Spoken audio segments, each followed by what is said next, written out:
Hey guys, I'm Andy. I run Bear Kind. We're a bamboo sock business. I can't tell you how many times I do this in front of a Zoom meeting. But we sell socks that save animals.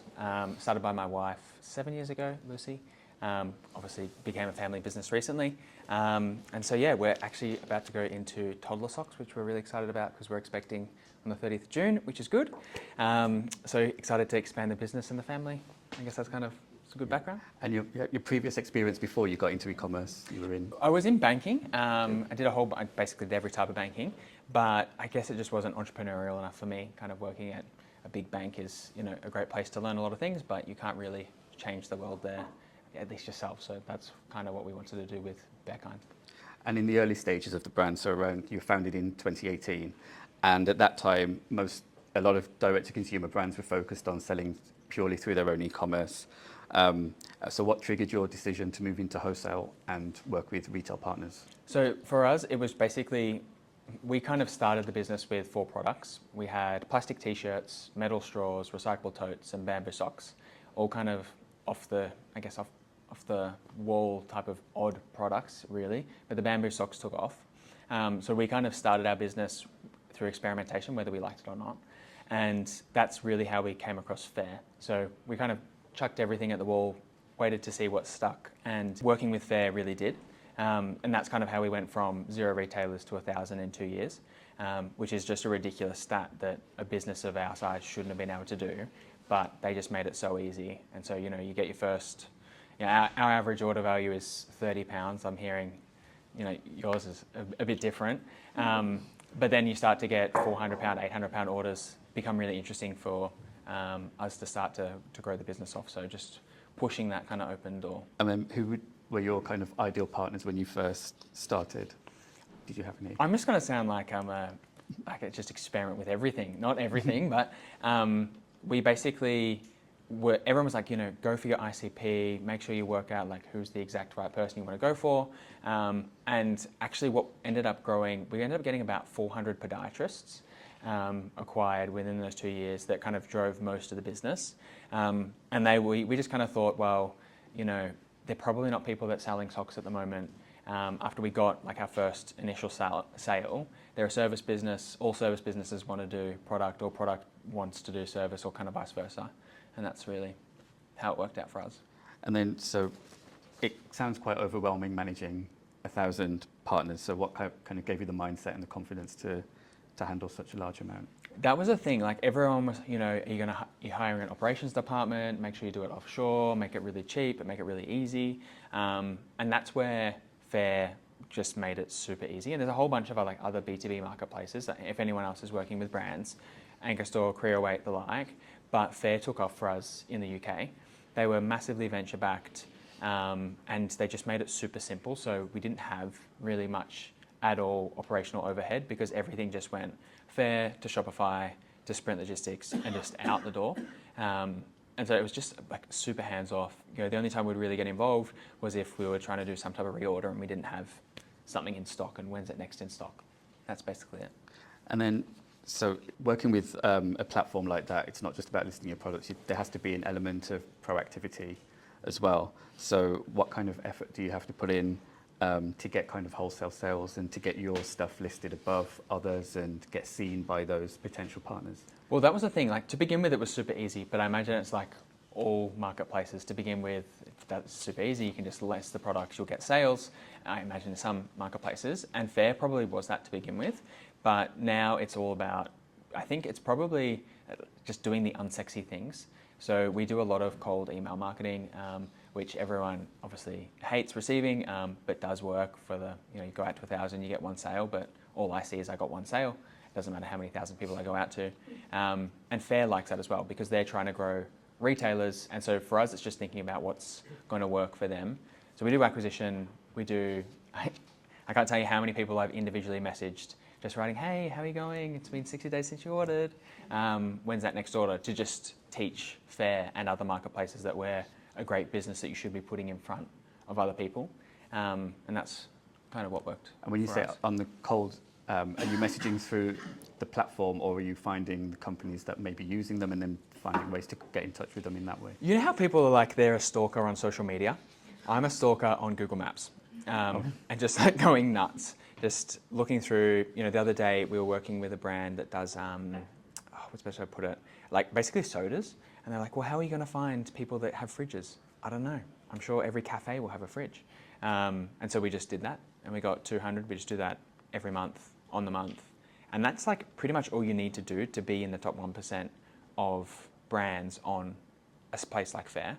And it's just the most unsexy, boring work ever. And if you'd told me that I went from investment banking to, spending a couple of hours a week doing that, now someone else does it, but yeah. I was going to say, how automated is that? So you're reaching out to thousands of potential retailers. Well, all the stuff that's been automated has already been like exploited.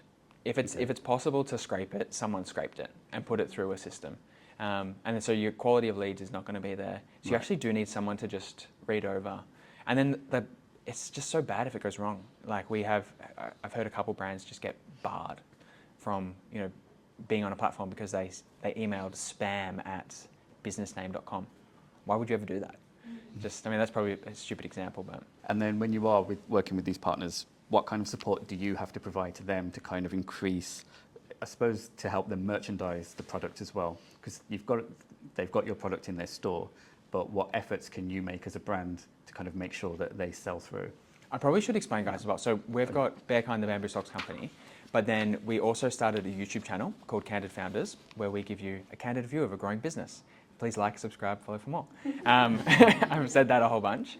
But our thing is that we donate 10% of profits from the stock to the animal in the stock. And so we want all businesses to do something like that, because we just can't imagine the impact that you'd be able to have if you did something that affected kind of the business that you're in. And so that's kind of like what we did. And out of that grew basically people wanted help with their Faire business. And so, just making sure that we're doing that with them on an ongoing basis, work on the acquisition, make sure you nurture all the clients once they're in, and then just do the optimizations as and when they come in. But you've just got to be on it every day. Just the boring stuff. Maybe it's less set and forget, but there's small optimizations you can make every day. But the merchandising stuff, I noticed with some retailers you provide them with stands and things too. Oh yeah, no, that's the thing. I think so the biggest thing about Faire, if you guys don't know much about it, is that it just makes it so easy to get out to the indies, because you don't have to do any work really with them. You don't have to take a call from someone who's going to make an £80, £200 order and then work out that half of the stuff's out of stock, which, they want that stock, well, that's fine, but, it's never going to sell for us. And I don't think that that's like appreciated enough, that you can get the long end of the tail. And so if you do give indies all of the merchandising options that they would want, and you treat them like a massive retailer, so floor standing units, counter display units, that type of thing, if you make it accessible for them, they can just go crazy. I think some people have got only own brand stores, I imagine, or I guess you've got a little bit of product in Harrods and the like, but you want to be able to give that person who's got the Harrods concession also the same floor standing units that they're going to see in Harrods is also going to be in the mum and dad's podiatrist store. Sure. So. And then on profitability, so can you explain the difference between when you're selling direct to consumer versus one of these partners? So how does it impact your overall pricing? Yeah, so I think but you should see what other brands here, what they do on their wholesale pricing. But for us, we sell at $9.99 and we wholesale at $3.95. So it's like a 2.4 times markup. We think we probably need to increase that a little bit for our retailers. What's your guys? What's yours? So different for luxury beauty. Yeah. What? How different? What's yours? We 37.5 roughly around that. But obviously 55% for mass. Multiple luxury. or percentage? As in 37.5 off the RRP. Okay. So there's less margin for retail discounting. Yeah. Well, for us, we haven't really had, it's hard to kind of discount post $9.99 unless it's just not shifting. So for us, it's just about, I guess, the merchandising, putting it at the counter at checkout. Oh, that's cute. I'll grab that for John and Sally. How have you found Anna, the brand you're working with at the moment, shoes? I think 2.4 is very standard, but I think depending on the size of the business, lots of the up and coming smaller brands tend to be working more on a 2. and then they'll scale that as their business grows. And I think the bigger retailers that take on the smaller concessions and the smaller wholesalers need to be a bit more open-minded with that markup restriction. Like lots of big businesses, you know, if it's 2.4 or if it's lower than 2.4, they won't even, you know, start having a conversation, which I think is a real shame because they're missing out on amazing brands that just need that, you know, that opportunity that eventually, once they're able to then scale their business, can then go to a, you know, 2.4. So, was your D2C pricing? Did you change that when you started to work with retail partners? To get No, we kind of got to like, for us it feels like, so we're 80% Q4, which is just a nightmare for the rest of the year. But in Q4, I feel like a millionaire.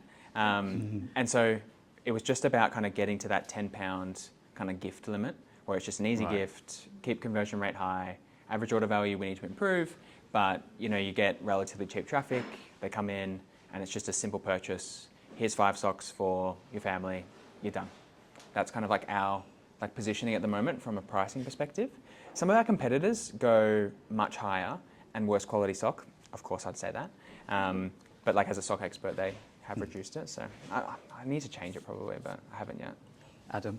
We use Faire as well, and we actually do different pricing depending on the region. The UK market is similar to apparently in terms of luxury beauty, but say in the US on Faire it's towards 50%. So what do? You have multiple Faire accounts, or? Yeah, because they won't let you have one Faire account annoyingly. Yeah. And we have one in the US and one in the UK. Oh, And you can set really? one, you can only have one warehouse at the moment, but you just ship it from there, or if anything. Oh, that's really good. That's cool. And then what's your pricing strategy in terms of when you're working with the wholesale partners through Faire? How is your? So it's 7.5, and then for the US it's more towards 50%. Slightly less than that because of shipping stuff. But, Yeah, we offer discounts as well. So like basically kind of 2 to 5 times AOV on a wholesale basis we'll do 10% off. And then at like, I think it's 10 to 15, it's 20% off, which as you like start to get into distributor world. And then distributors for us are just 33% flat. So Does that push new sales, or is it just to encourage reordering? some small business owners just love a discount. They're obsessed with it. Like, you know, we've got one store in particular. They've got a wall of our socks. It looks fantastic, but they will only ever order £2,000 at a time, which is that's a lot of socks for a small business to kind of sell. But we do 20% off. She orders from me 4 times a year. I'm so happy. Like, it's amazing. Unfortunately, sometimes, you know, I guess FedEx, for example, struggles with that much volume, but not that much weight. So sometimes you have to use pallet networks, but at that much money, you're not really losing anything to distributor. So the margins are fine. Cool. And on that topic of around fulfillment, so you're supplying both retail partners and you're doing your direct to consumer. So you need a fulfillment partner that can handle all of those things. Sprint. So of course, one of our sponsors, Sprint. So what made them the right choice for you? It was an easy one for us to choose Sprint because we went from, I think we had a logistics provider that was started by entrepreneurs. They were great to begin with, but they quite quickly just really lost the script in terms of customer service. They had account managers dealing with 30 brands, which was never going to work. And so we started the search. We went out for an RFP, 20 people down to 10, down to 5. We got down to kind of like the top 2 or 3. And for me, I think like the big, at least hacks that I've got a YouTube video about this, by the way, as well, guys. Please like and subscribe. It's such a good one. And basically it got down to the fact of like, I think logistics is my personal view. It's interesting to see what you reckon. I reckon logistics is not super complicated, but there's just so much to learn. You don't have to be Einstein, but you've got to be in the industry for a long period of time. And if the people that you're working with aren't, they're new, they're fresh, that's great. They've got a lot of energy, but they need they need people behind them with experience. And that's ultimately what got us along, I guess, across the line with Sprint for us to go with them. Is that everyone there had been there for 20 plus years in the industry, and were able to tell me the difference between DDP and DDU. It's just small things like that I'm talking to a salesperson who should know everything about their services, and they didn't, but Sprint did. So Cool. simple in the end. Excellent. We'll hear more about that later. When you're in so many locations as well, so 1,000 retail partners, so do you think that, well, it must do in some way, how do you think it helps in terms of your e-commerce and driving brand awareness? And are there any mechanisms that you're looking at to be able to see the impact that has had on people ordering directly? Well, this is where my experience in banking does not help my experience in retail. And to be honest, we need to do more here. But if I look at my sales on direct-to-consumer versus my sales on B2B, it's pretty much all outside of the M25 on B2B and a lot of it in the M25 on B2C, which I just think is a weird one. So I've actually got the opposite problem at the moment, where it feels like kind of everyone is out to sales with small businesses, but not for me in London. Maybe people in London just don't go out, probably more likely. And that's stuff that you work on, isn't it? Helping people look at where the sales on your different channels and stuff. 100%. I think one thing, I used to run a digital marketing agency based in Dublin, and I think, especially as an agency or any vendor, if you're looking at making decisions through the lens of revenue, it's going to tell you a very different picture than what maybe the accountant will come back at the end of the month. So I think that's a big piece we would see for me to see is like, okay, it depends obviously how you gauge success. Are you looking for profit in and of itself? Is it looking to facilitate that B2B piece? But I suppose whatever the goals are, having that clarity oftentimes. And how does Store Hero work? Do you want to explain a bit about that and the segments? So teaming me up here, which is great. So ultimately what we'll do is we'll sync in all your sales and marketing data, but I suppose unlike other tools, we'll actually pull in your variable costs as well. So not just looking at your product cost, but packing, shipping, transaction fees, discount returns, ad spend. So you can be kind of looking at your data on a daily basis and know, okay, my profit after marketing spend, using the contribution margin as kind of like a North Star, that's growing, and therefore there's a clarity that comes with that. So I suppose from our side, we see businesses get a lot of value having that kind of light bulb moment to be like, okay, if I'm making decisions through the lens of how my profit is impacted, your agency is more aligned as well. There isn't as much of a disconnect between the daily marketing spend and what you're actually feeling from a business perspective as well. Sure. And Catherine, this is stuff you work with brands on this kind of stuff as well, like looking at their pricing and stuff. So Yes. what are the things that you're seeing at the moment?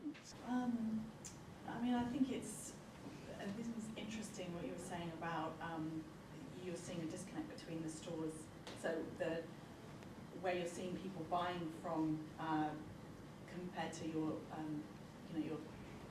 retailers, because often what you see is that there's actually usually like a bit of a halo effect. So if you're in a store, you would expect to get a certain bit of a bump from your brand awareness for your people to actually, when they're going into a store and they see their kind and they think, oh, that's interesting, I'll go check it out. So it's quite an interesting one there with that disconnect. But I think it is really important to be able to see ultimately that's what it all boils down to, isn't it? Are your sales after your marketing costs, or more importantly, are your profits after your marketing costs positive? Making sure that you're basically adding to your bottom line is ultimately at the end of the day the name of the game, isn't it? Because I think it's really hard sometimes. You see all these different costs very separately a lot of the time on different invoices or different ways that they're coming in, and it's really important to break it all down against an individual sale to really understand it. Otherwise, it can be easy to be spending money on things that aren't generating profit at the end of the day. Adam, do you see that halo effect when you're in a particular retailer? Or do you notice? If we spent more on digital marketing, we What might. you've That's the plan. That's the theory that we're going to employ, and I'm glad that Catherine's just. How many retailers have you sold to? On Faire? On Faire, yeah.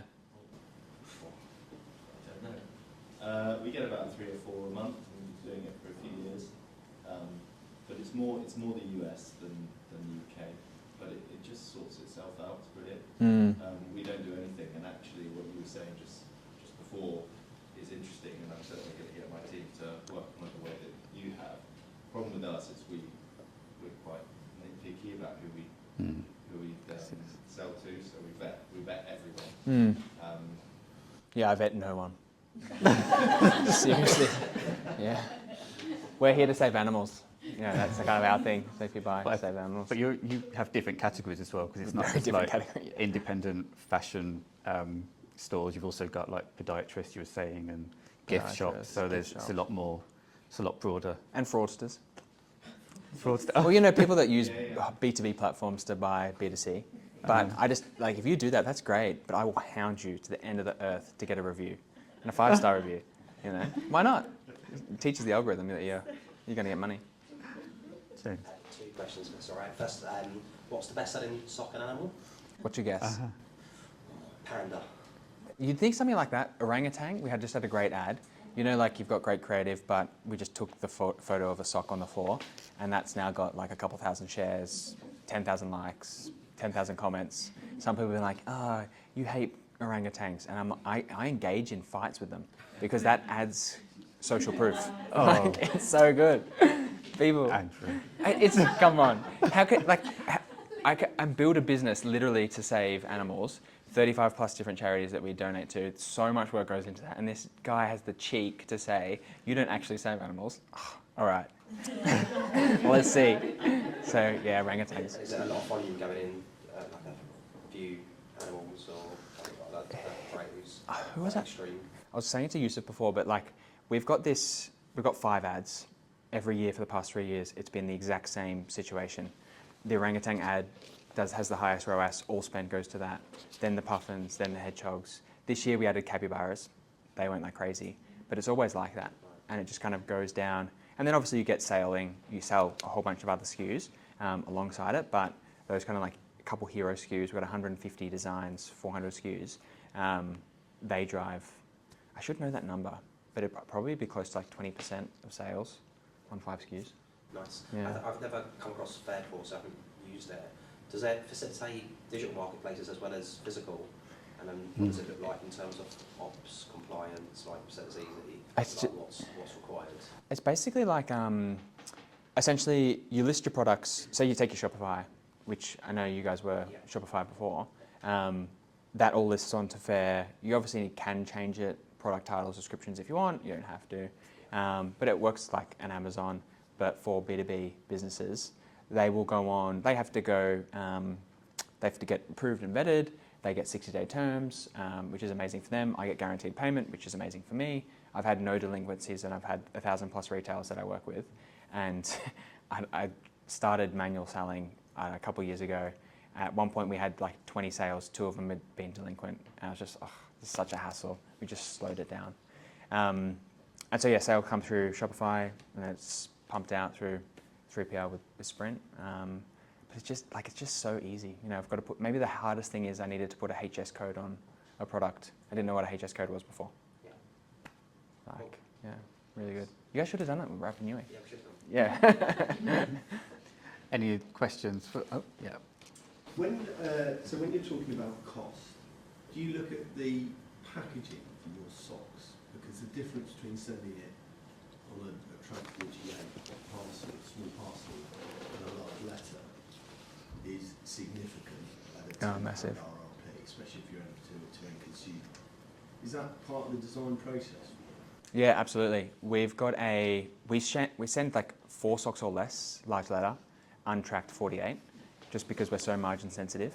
And so I think we did maybe like 20,000 orders, 30,000 orders over Q4, and 80% of them would have been just like Royal Mail large letter, it really sucks when like the Jubilee Mail Centre goes down in Heathrow, because everyone's like, hey, it's, you've said, I've got mail from Royal Mail, but not from you guys. But other than that, it's amazing. And I don't think we could do it otherwise. Our parcel's a couple bucks more. Yeah, it doesn't work. But that was a big unlock once we discovered that. I think Tasha from Sprint was like, hey, why don't you just send everything large letter? Yep. Yeah. I've got a car that's 9x6. Yeah. And it's the perfect size Yeah. letter, but because of the way it goes into Sainsbury's and Tesco's and all the rest, Yeah. but because the way the envelope has been put with it, I can't put it in a letter envelope. I therefore have to send it on a large letter, and that's that's 80p of a £3.99 product. It pains me to go down the creative team and go, can we just get a slightly smaller envelope, please? What's your business? Well, we're a licensing business, so we do not just calendars, but diaries, Yeah. and paper, and cards. And it's light as well. Well, Yeah. I mean, yeah. You could get a cheap large letter, let alone letter. Postage and delivery costs in the second week's cost. Damn. Associated with those. Yeah, thank you. Any other questions before? If not, well, brilliant. Thanks for having me, guys. Thanks, Andrew.